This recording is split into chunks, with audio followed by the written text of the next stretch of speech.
Hi, I'm Susan.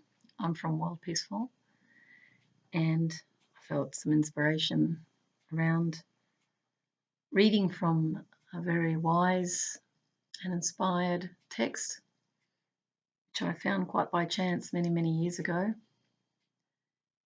from a teacher who was here a very long time ago. And these are the actual words of this teacher. So what it is, it's about what you desire you experience.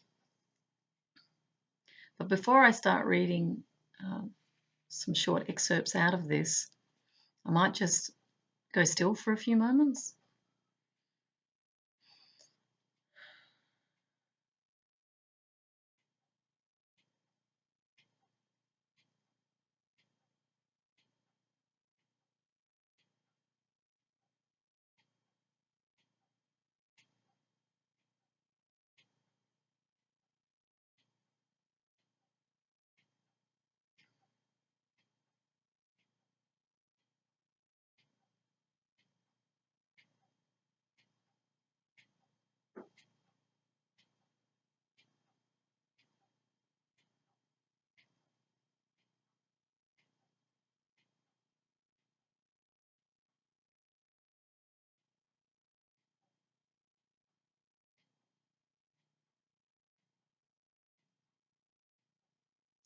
Becoming still is just a means of stopping the mind from thinking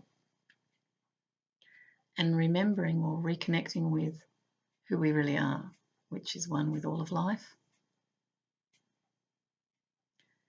If everyone did this for 15 minutes in the morning and the night, we would have peace on the planet for sure. Most of us are too busy believing all our thoughts, running around and thinking we're the victim of life when we're not. We're far more than we know. And that's actually really wonderful to know that, you know, you're never stuck. You might think you're stuck, but there's always a way. So the title of this section that I'm going to read for you is called What You Desire, You Experience. We'll just sit with that for a moment. What you desire, you experience. Is that true?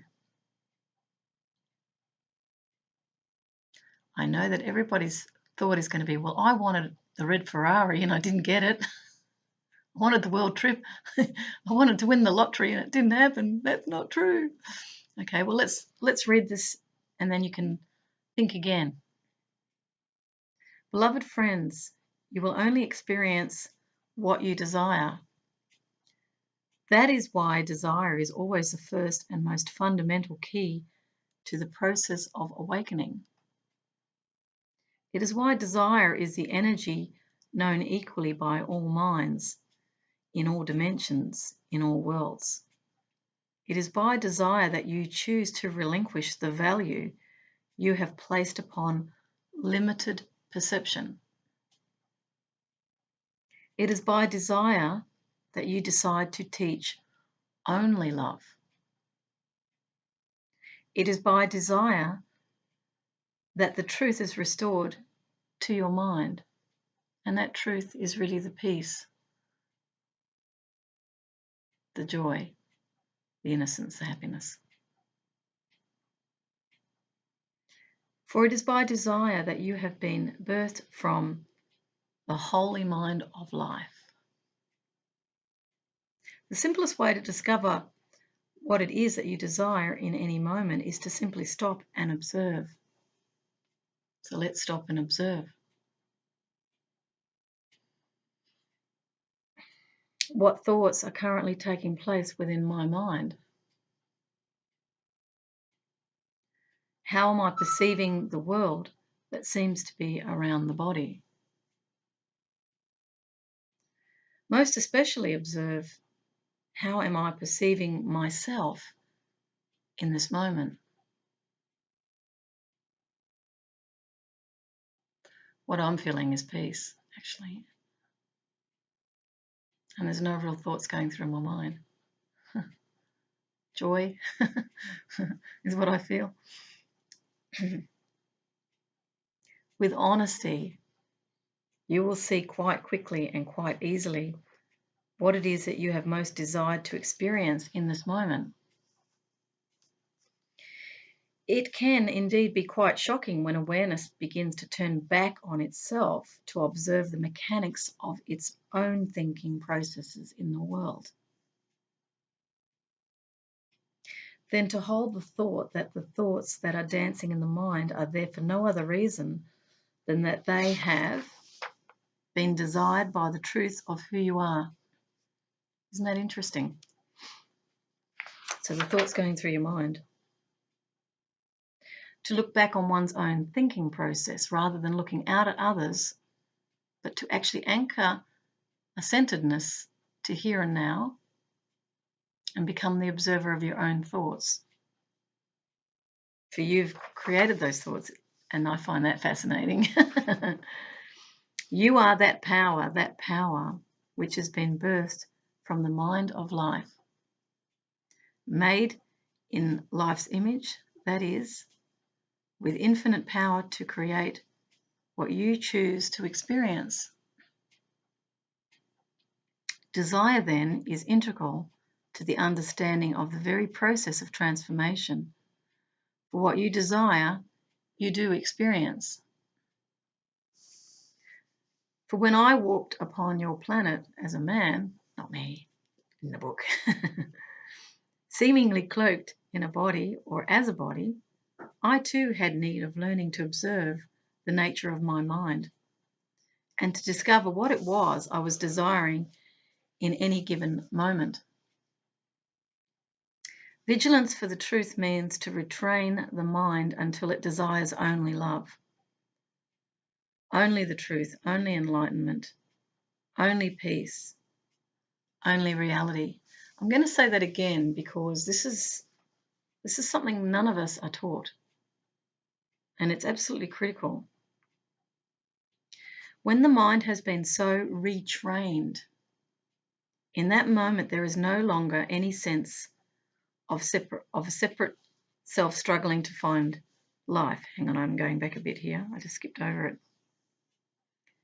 So what we're saying here is to retrain the mind until it desires only love, only truth, only enlightenment, only peace, and only reality. Now, why is this important? Because we're all being trained to desire a career, to desire money, to desire influence, to desire power, to desire control, to desire dominance, to desire status, to desire materialism. That is the way of the world we're in right now, because that's what we are valuing. And what this is saying is this person who walked the earth quite a long time ago only desired these higher aspirations, such as to love, to think only loving thoughts, to keep remembering peace. And this is a major discipline. This is not a small thing. This takes a lot of awareness in order to recalibrate what has been conditioned into the mind to think into another way. And he goes on to say, when the mind has been so retrained, in that moment there is no longer any sense of a separate self struggling to find life, or whatever you perceive life to be. So the struggle is over, is what this is really saying. Be nice, wouldn't it, to no longer be struggling? You think about your own life, and we're always having to work hard and struggle for something. There is no longer any sense of a separate self who knows lack. So you're always good enough. You've always got enough. You're abundant. And you're in a state of peace. That's a pretty wonderful thing to aspire to. There is no longer any sense of a separate self that is unworthy of being the embodiment of life or love. So this really is leading us towards the thought of unity with all things. You're not separate. Now that might be hard to take on board for those who've not really explored this before, of the idea that we're not separate when we're focused on being peace and love and truth and those things. You start to join with everyone. This is where the divisions disappear. You're no longer unworthy, you're very worthy. And the truth is, it's only a thought form that changes your belief from I'm unworthy to I'm worthy. And that changes everything. That changes your life, actually. There's a lot of people walking around who don't feel good enough. And the truth is, you're all good enough. You're more than good enough. It's just that you don't know that you are because someone's told you that you're not. The world has silently sent messages to you that you're not powerful, that you're not heard, that you're not loved, that it's very conditional, that acceptance. You have to do certain things in order for others to approve of you. You have to conform to their way of thinking in order for them to feel good.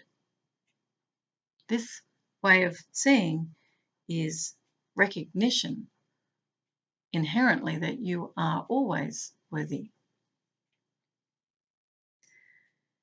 And he goes on to say, in that moment, the body can seem to continue or it could disintegrate when you're no longer the separate self. The body itself will be perceived in a very different light. It will no longer be seen as something dense and hard that seems to separate you from your brothers and sisters. It is seen only as a dance of shadow that provides life and opportunity, temporarily, to speak the language of those that believe the body is yet real in order to communicate.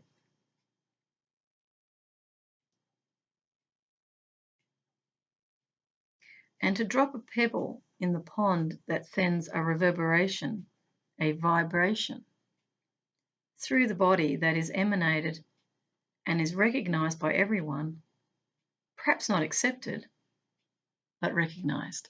So you may not be accepted as you drop this pebble.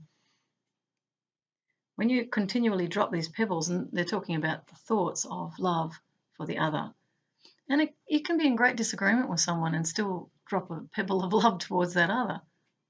The world is not meant to all think the same. I can love a person for the very essence of who they are. They don't have to agree with me. And it's very important that I don't divide along lines of acceptance and rejection in respect of them agreeing with me. How do I know I'm right? It's arrogant to believe that everyone should think like you. And I say that with love, that statement. It's just this naive belief that I'm unquestioned and everyone's in agreement with me, therefore I am right. And if you don't agree with me, you're an enemy somehow. And this is how we divide it. But if I'm in allowance and I'm in respect of that other, and this is the discipline, you still look at the other with great respect because they are not defined by what they think. They are well beyond it. And this is how you cultivate the depth of being able to see people for who they really are. And that's a really beautiful thing to do.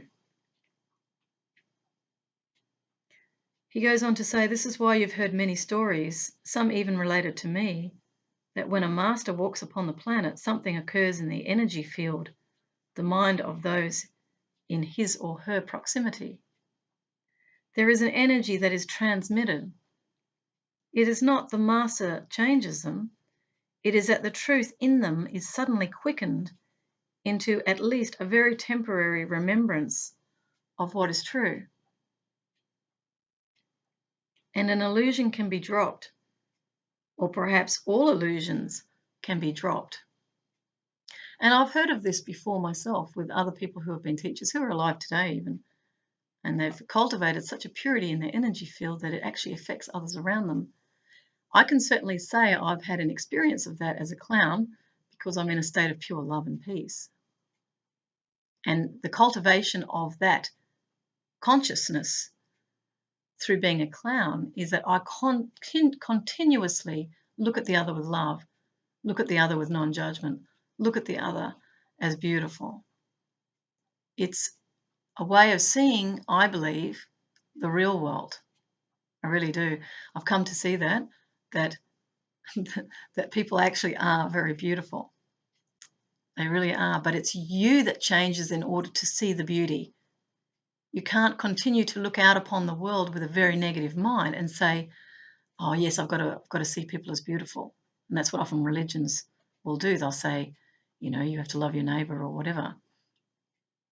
But what this really is about is truly feeling these things within, and then it clears the slate, the tarnish from which negativity can block, if you like, that light or that enlightenment from seeing clearly how things really are. He goes on to say, the body becomes almost magical means of communication. It appears to be something solid. It appears to be who you are. Yet when the mind has been retrained thoroughly and purification has been completed, the body simply becomes transparent and meaningless, except for the extension of the light or love, or light of love, he says. Because you can see a glow around people too when they're very loving. It's really beautiful. I've shared with you many times that to awaken requires that you begin your journey as awakened. It is not possible to transform yourself in order to become awakened, but it is possible to simply accept the idea of the truth, and then let that be the foundation from which your life expresses itself, so that you begin to think in a way that's awakened, so that you begin to breathe as if awakened, so that you begin to envisage with an awakened mind.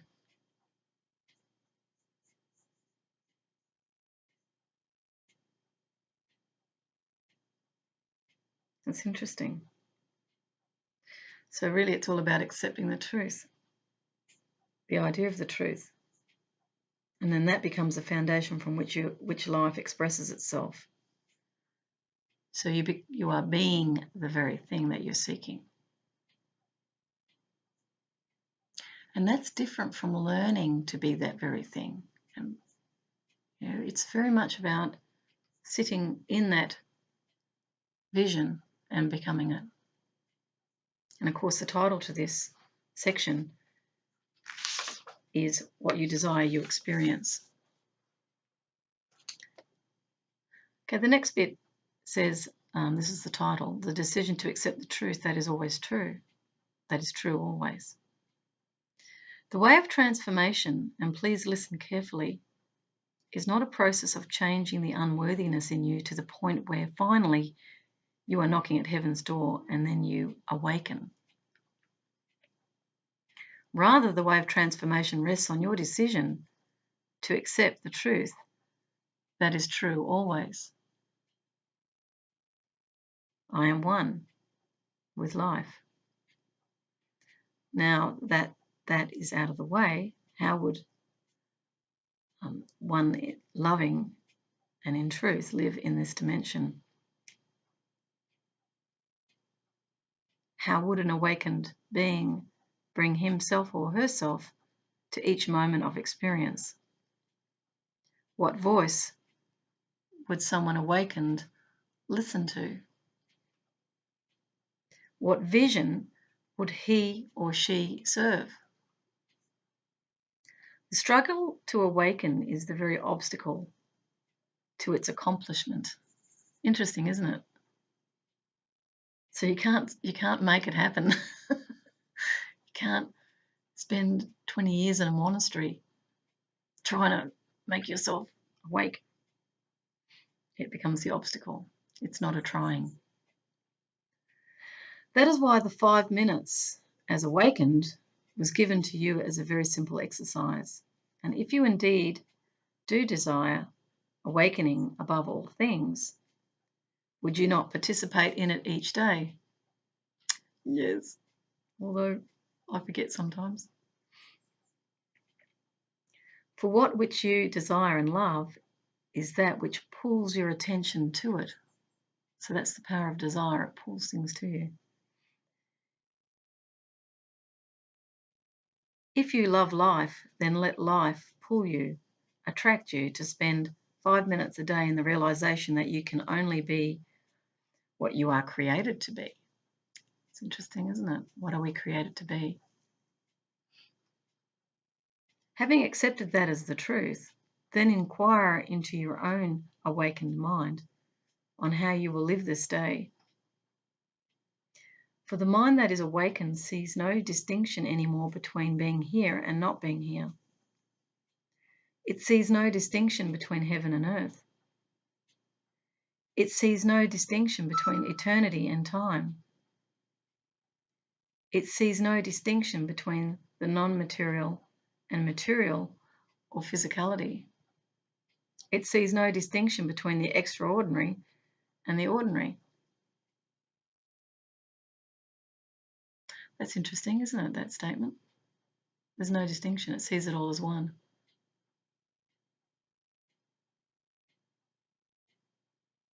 It's the one thing.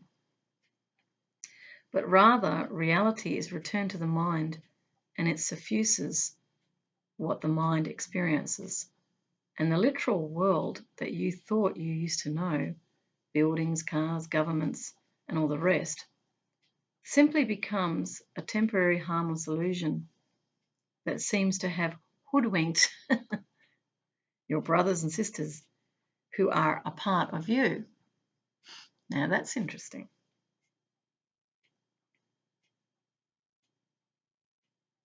So it's all a harmless illusion. Everything you look outside yourself, it's all a harmless illusion. Can you sit with that? I'm not asking you to believe it. I'm just asking you to sit with it.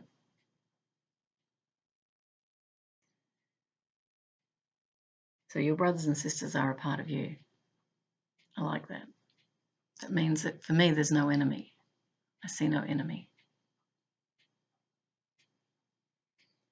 Because the world is now seen in its transparency, it is no longer fearful to you.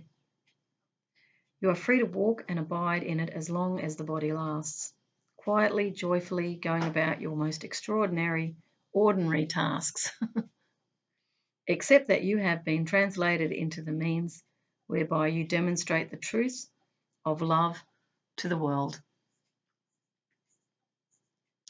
I'm pausing here because everybody's worried about what's going on in North Korea at the moment. We're worried about the financial collapse, economic collapse, environmental collapse. We've got a few things, a few, dynamos who are tipping at this point. And there's a lot of fear around it. And the media helps with that. Good on you, media. Keep putting it out there and you'll make it happen. Remember, what you desire, you experience.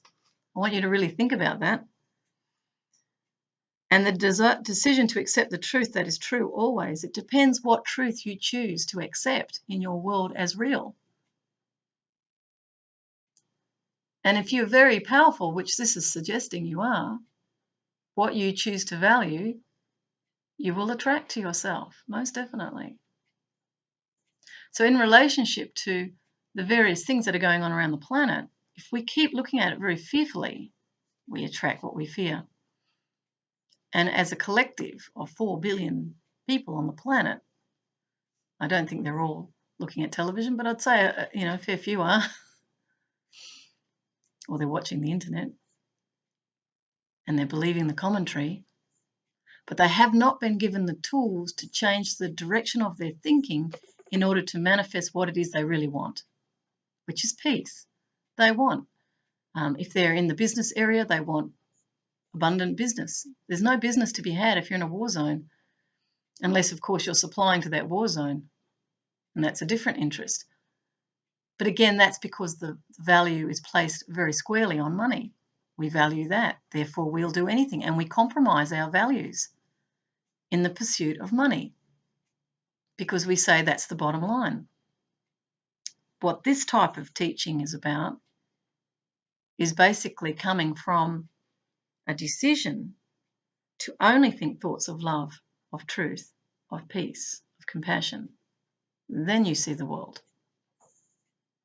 And that may well challenge your reality because you may step out of things that you thought were essential for your survival.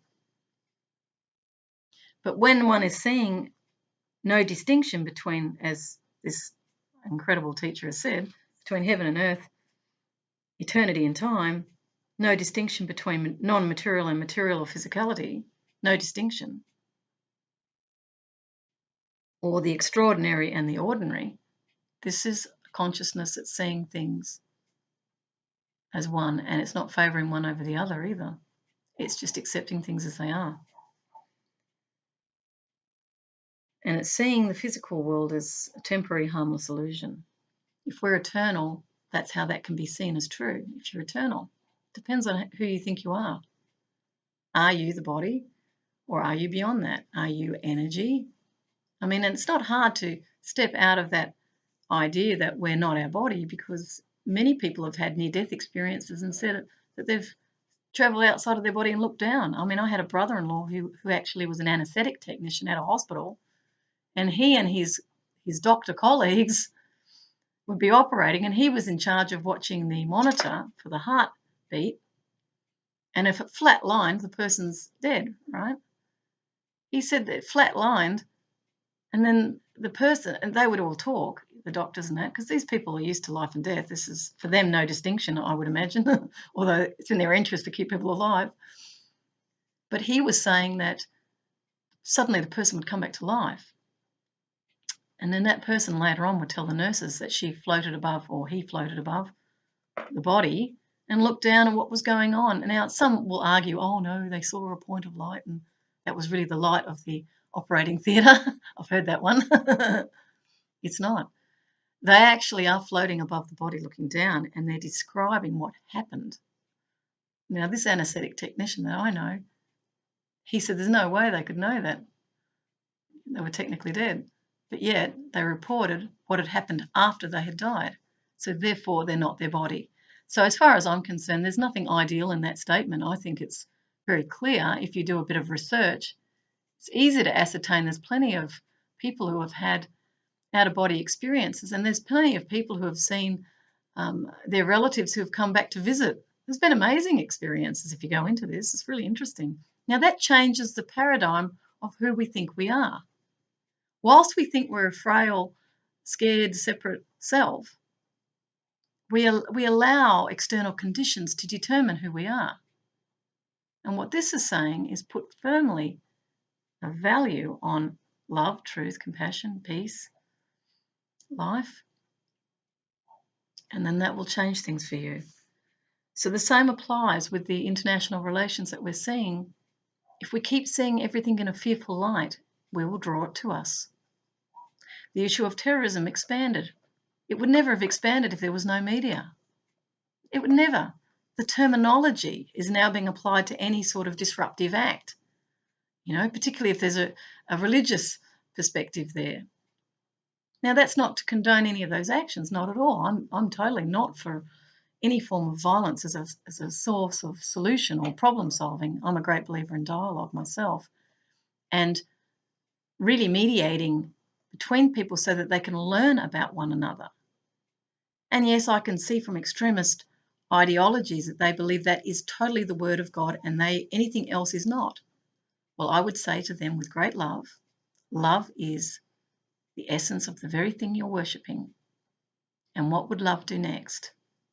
That's how you know to determine whether you're coming from an alignment with that higher power or not.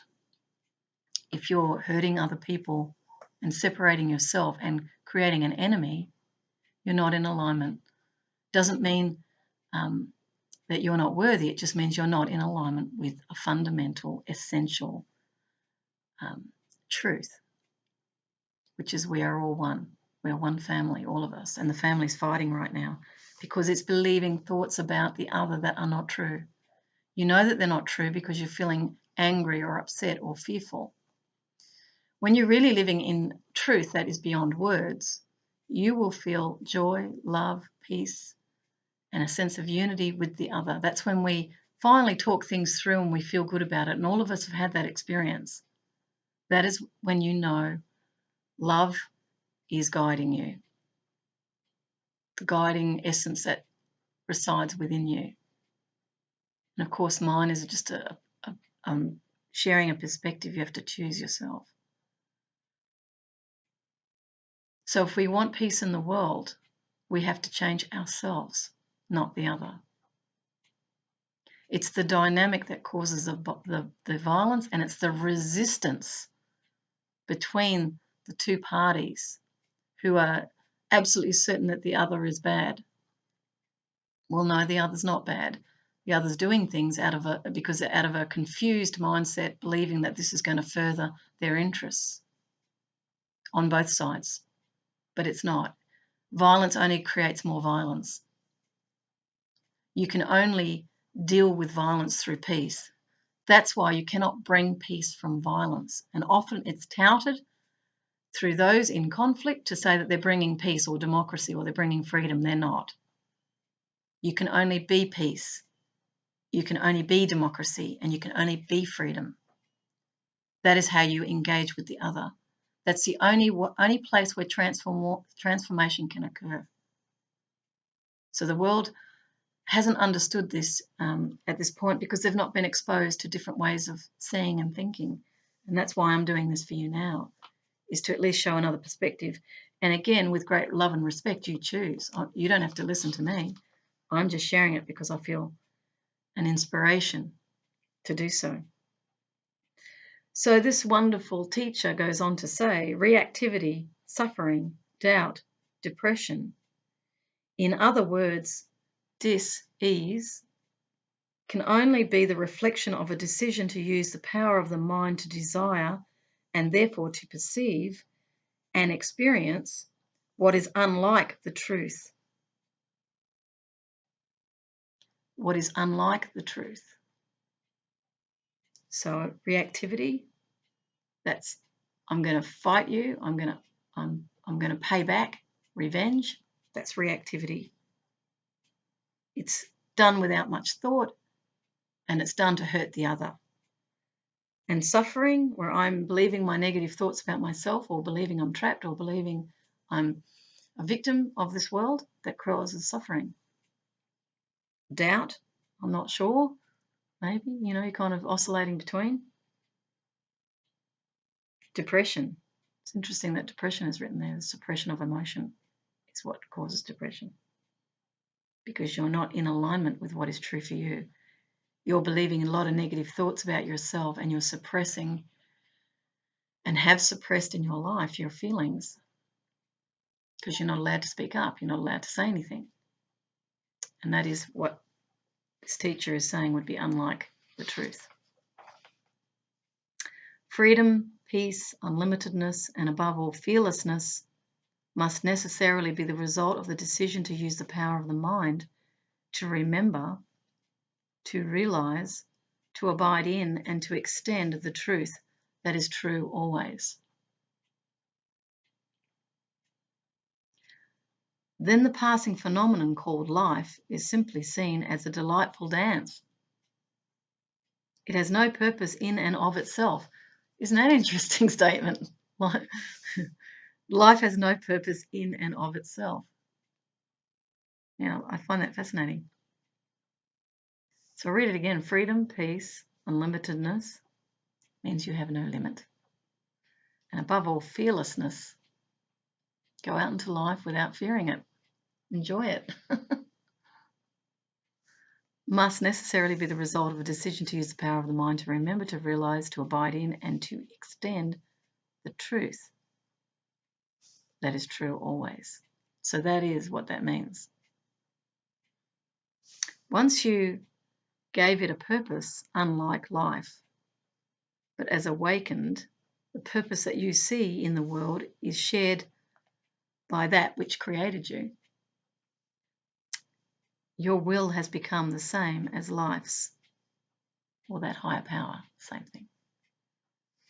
Merely to abide and to be of service in the process whereby those that have been hoodwinked can remember the truth and become free. It no longer matters how that occurs, that is, what form your teaching occurs in. It is all the same.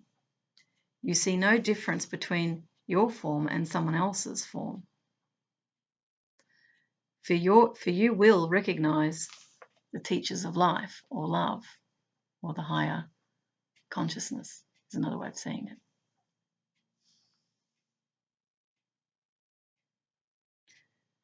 When you are in any moment,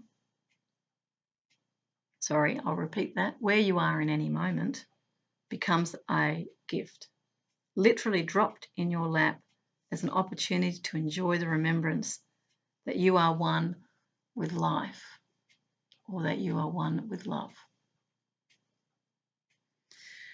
An opportunity to remember that everything you are seeing in a passing illusion, in the sense that it is used to have a purpose that seemed concrete, and that purpose has dissolved and gone. Where did the world go? I used to think it was a fearful place. Pause on that one. It's not fearful at all. I used to think that I had to get ahead. That's an interesting one. That you've got to be successful. I used to think that there were those who could victimize me. I've certainly thought that. No one can victimize you unless you decide you're a victim. Now I just see harmlessness. I see nothing out there that can add anything to me. I am simply at rest and at peace, delighting at play in life and love. And where I am, life abides, or love abides. So the distance from where you may yet perceive yourself to be and where you may perceive us to be is only the distance of a decision. This is a spiritual book, so the us is a sort of a spiritual group, if you like. That decision waits upon your welcome. No one can take from you the power to decide to own your identity as life's or love's child. Interesting, isn't it? I'm just going to have a quick flick through and see if there's anything else that I'm inspired to share. That's interesting.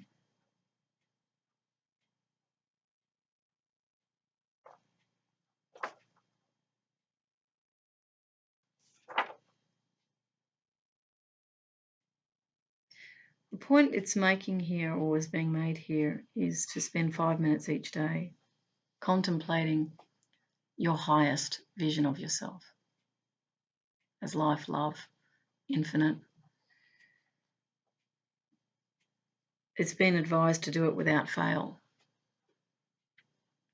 Spend time envisaging the highest potential in yourself. And if you are a seeker of truth, you are sitting in that perception that you are the truth. And they say, and the way, don't they?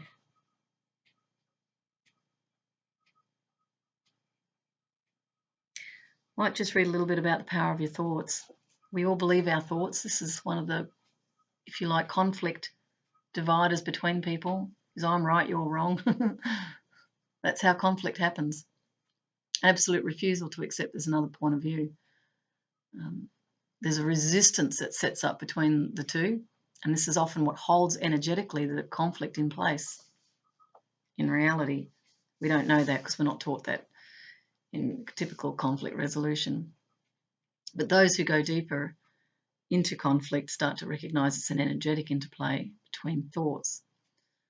And, you know, if people are very unconscious and very unexamined in their lives, they're likely to turn those that oppose them into an enemy rather than see it as an opportunity to look at themselves. This is why the looking into one's own thoughts is very, very important. So this section is called the power of your thoughts. Never ever believe that your thoughts are neutral. They create. I said earlier that events are neutral, but your thoughts are not. For your thoughts literally are imbued with the power of creation. They do not create neutrally. That is, every thought reverberates a quality of vibration that spreads out from you, touches the shores of manifested reality and comes back to you. That is what you experience as the positive and the negative events of your life. So whatever we're thinking, what we think about, we bring about, is the law of attraction, is what this is really saying. It literally comes back to you. That's why you have to become very, very conscious of what you're thinking and the emotional state you're in as you're thinking it. If it's very negative, eventually it comes back to you. That's why some people call it karma. In truth, karma doesn't really exist, but there is an energy response. Einstein would probably understand that. So energetically, if you're thinking negatively, like we are when we watch the media, we actually unwittingly, we draw back to ourselves the very events we fear if we're all doing it. That's how wars start, you know. It's because people are all believing negative thoughts and the other is the problem and they have to get rid of the other. And this is one of the greatest flaws of conflict. The other is causing me a problem. The other is never causing you a problem. And you cannot remove that problem out of your space. It's about dealing with what is within you that's feeling the problem. That's what I've come to understand through hard experience too. Although we're on journeys at the same time, so these conflicts are often clashes, if you like, of worldviews clashing. But what it's for is to actually expand outward. So through the conflict, we have to question and re-question and rethink, you know, is this true for me? You know, how does this threaten me? How does this affect me? Where does it take my thoughts? Is it about protection? Is it about defense? Is it about learning? Is it about changing? How do I either react or respond to this perceived challenge? This is the nature of conflict. But what it's for, from a higher perspective, is to clash it up in order to expand out so that you actually expand your awareness through experience. We call it experience. And the more experience you're facing in life, the more you're experiencing pathways through it. You might have made big mistakes with it, and in retrospect, you've looked back. This is the nature of learning and living a lived life experience. It's not meant to be all smooth sailing. It's meant to be clashing it up. And yet I see certain mindsets that think it all has to be conforming and dumbing down. Well, it doesn't. It's not meant to. And in fact, it can't be, because it's the nature of humanity as unique beings to reach for their own freedom. That is inherent within our DNA. So no one can, you know, even though there may well be attitudes of even altering DNA in order to conform people in some cyborg way or create cyborgs, even that, the intelligence of the natural order is far, far greater than our desires for control. It would have to be everybody desiring control in that way for it to manifest. But what I'm seeing is that there's actually change taking place and people are actually wanting to return back to love and truth and as a real security of humanity. So he goes on to say, now it is very true, please listen carefully to this, that at any moment as you go along in your experience, as you experience the reverberation, the coming back of the ripples you have sent out, in that very moment you are not a victim of what you have created.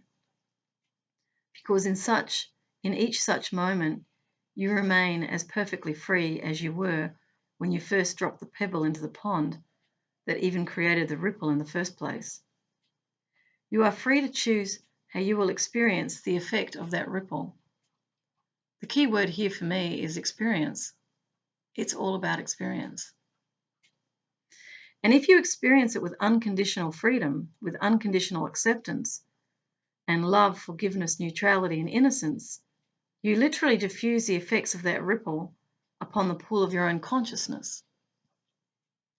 I've certainly done that myself, where I've practiced unconditional love, and it's been misinterpreted, I know.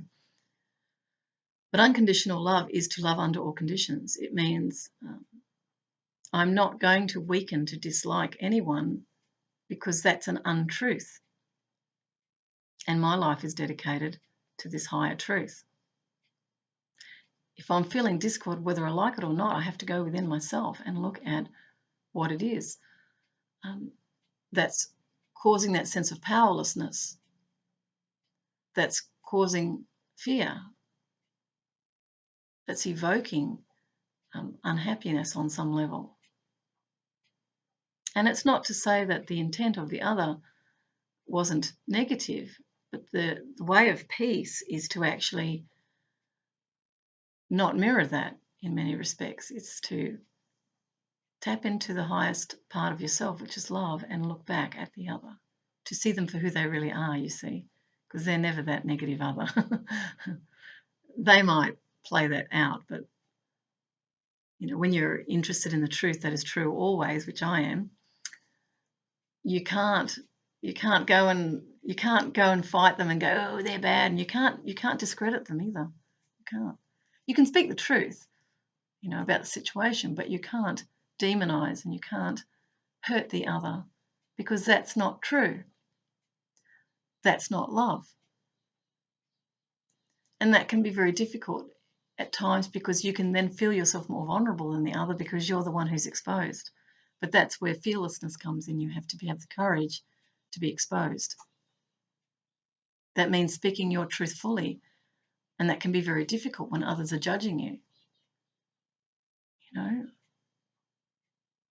Judgment is a very, very difficult thing to wear, but you mustn't fall into the trap of judging yourself because others are judging you. It's about only going within yourself to determine what is true and what is not.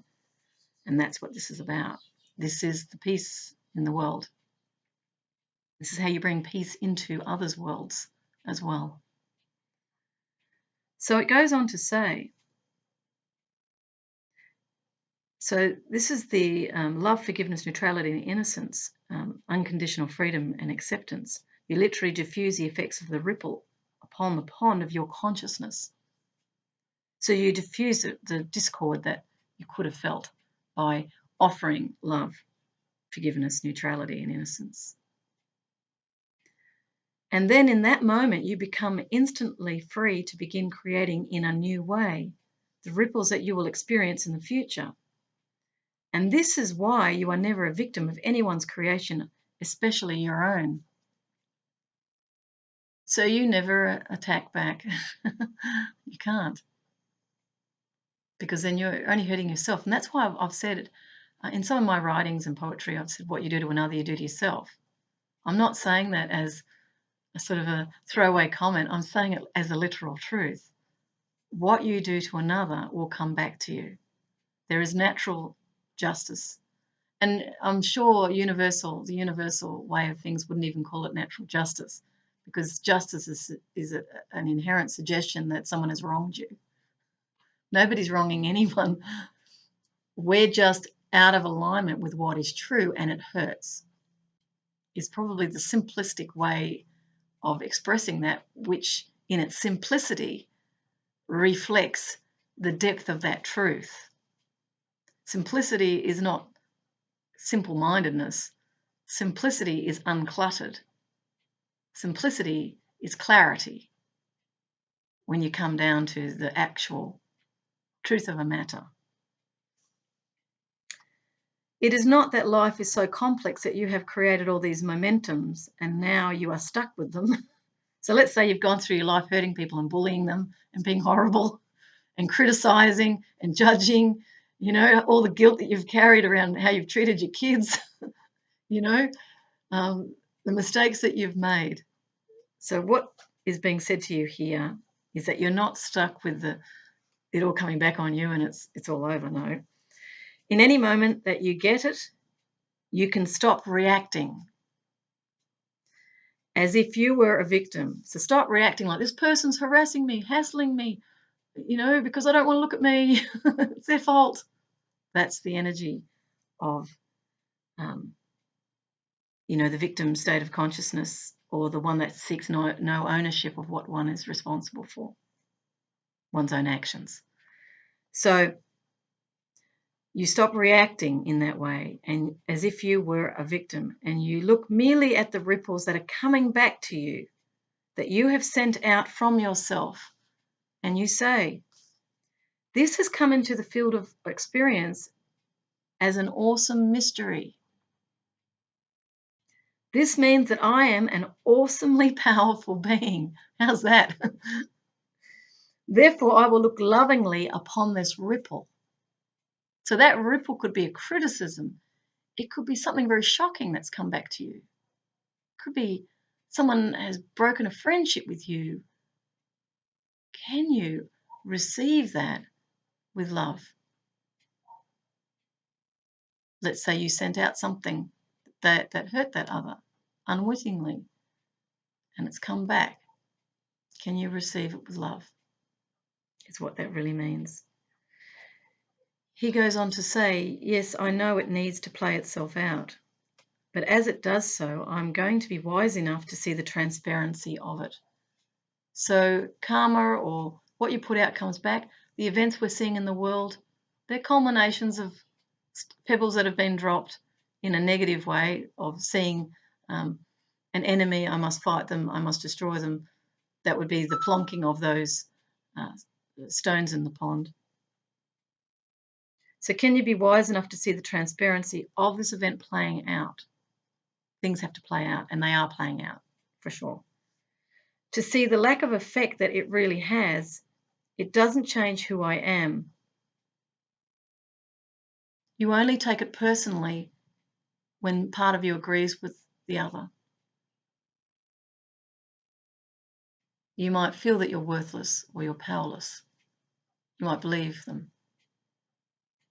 But if you just accept it, let it play out, receive it with love, it has no impact or effect on you. It doesn't change who you are. It doesn't add anything to my life. It doesn't take anything from it. And there's your neutrality of events.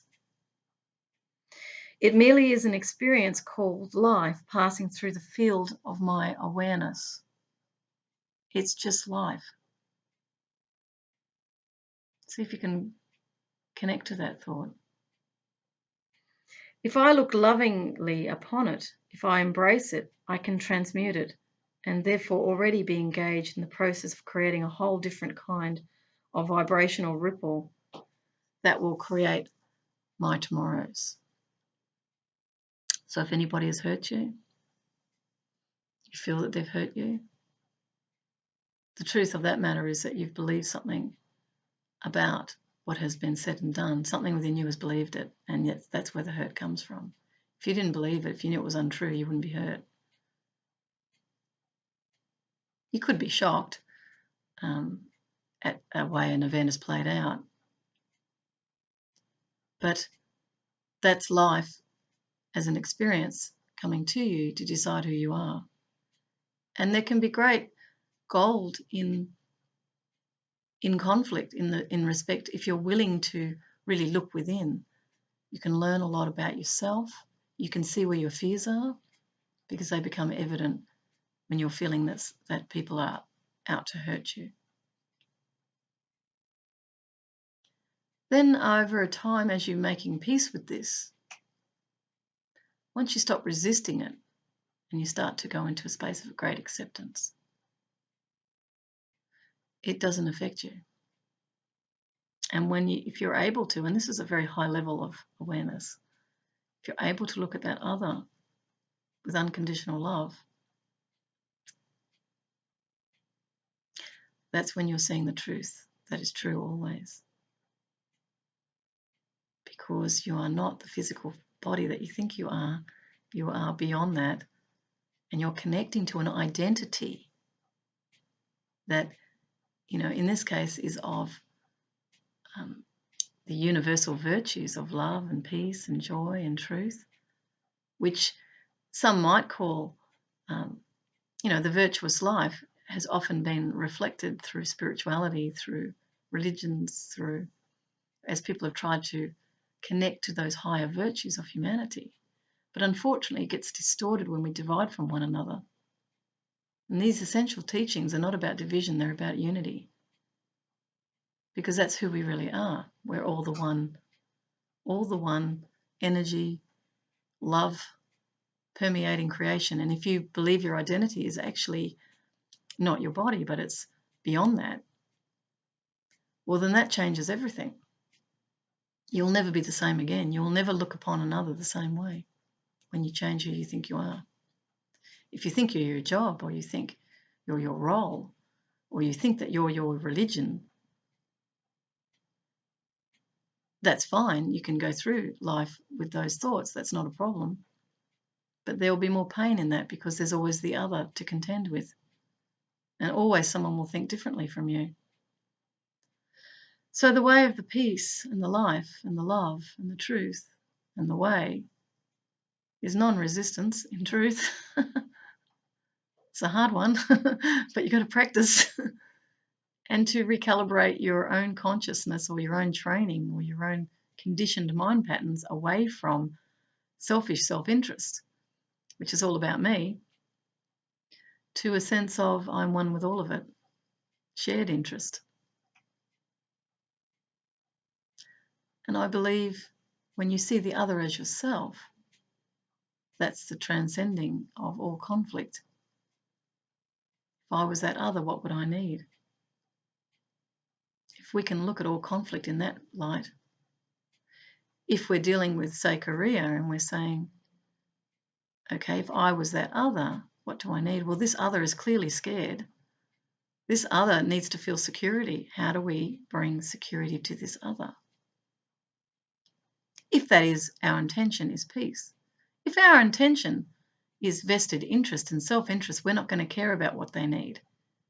We're just going to look for reasons why we can have conflict with them, because there's an agenda happening. All division comes from fear, the fear of loss of something, or something that is perceived as a threat. And so we keep focusing on that threat. We expand it. It gets bigger and bigger. We saw that with Iran. That focus has shifted, I've noted. You know, whenever we focus on groups, and we call them this or that, but we're not uttering words of how to de-escalate this, how to meet that other in the middle. What is the grievance that is truly driving the conflict? Where is the money coming from that funds this or that? What about our own conduct? Are we acting in ways that escalate conflict or de-escalate conflict? Are we seeking unity or are we seeking division? Are we seeking self-interest or are we seeking global interest? What is going to serve really our situation and what is in service to humanity? And this is the real driver that will literally change the world. So my hope with this communication today that you've gained some insight. The teacher that I'm dealing with here has been here a long time ago, and these words are channeled that I've been reading to you. I'm interested in this because I feel a resonance with it, because I'm interested in the truth. I'm not interested in the power. Therefore, my focus is in seeking out information that I feel will bring some unity to this planet. My hope is that this is a small contribution or a small candle that I'm lighting for you. So with that, I send you love, great peace, to live your truth and to find the highest part of you and express it. Thank you for listening and watching. Have fun. Bye.